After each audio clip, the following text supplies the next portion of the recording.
Alors, Madame l'ambassadrice, la France refuse-t-elle de procéder à l'extradition de Madiambal Diagne?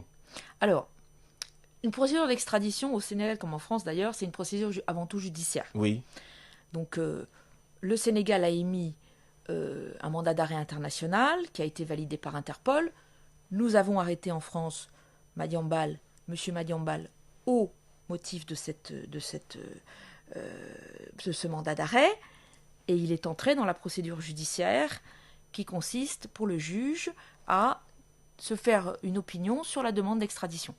Donc ça, c'est une procédure judiciaire sur laquelle l'État n'a absolument aucune influence.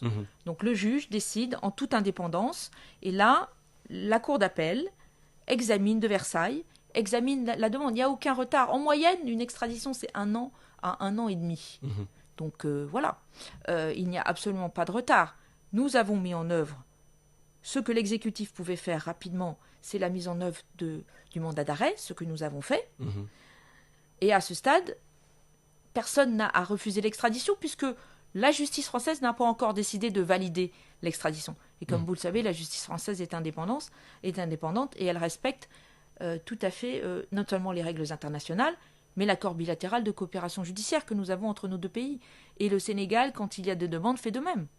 Oui, avant Madiambal Diagne, il y a également le cas d'Oragaï. Selon la ministre Yacine Fall devant les députés, elle a expliqué devant les parlementaires avoir fourni tous les dossiers concernant notre confrère Madiambal Diagne. Alors, pourquoi la situation reste compliquée à votre avis? La situation n'est pas compliquée, elle est devant la justice. La Cour d'appel de Versailles décide et décidera. Tant que la Cour d'appel de Versailles n'a pas décidé, l'État français ne peut pas décider. C'est ainsi, c'est pareil chez vous. La procédure, c'est la même.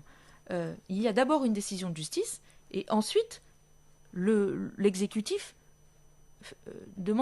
exécute l'extradition. Mais sans la décision de justice, il n'y a aucun moyen d'exécuter une décision d'extradition. D'ailleurs, nous avons une dizaine de demandes d'extradition avec le Sénégal. La dernière, la plus vieille, date de 2022. Donc ça fait depuis 2022, nous demandons l'extradition d'un citoyen. Ça n'a pas eu lieu. Nous respectons le temps de la justice sénégalaise. Oui, en tout cas, le Premier ministre avait annoncé la couleur devant les parlementaires et le ministre garde des Sceaux l'a réitéré également avant-hier. Notre pays a décidé de suspendre pour le moment toute extradition vers la France tant que Paris n'a pas répondu favorablement aux demandes, aux demandes qui ont été faites. Alors, qu'est-ce que vous pensez de cette décision, de cette posture des autorités sénégalaises? Moi, je n'ai pas entendu le Premier ministre parler de la France, personnellement.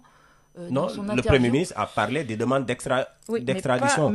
Parce que la question qui a été posée concernait Madiambal Diagne à l'Assemblée nationale. Peut-être, mais en tout cas, il n'a pas mentionné la France. Le ministre, garde des Sceaux, oui. Oui, d'ailleurs, ça m'a un peu surpris parce que je sais que nos ministères de la Justice sont parfaitement informés des procédures qui sont en cours. Et encore une fois, la procédure d'extradition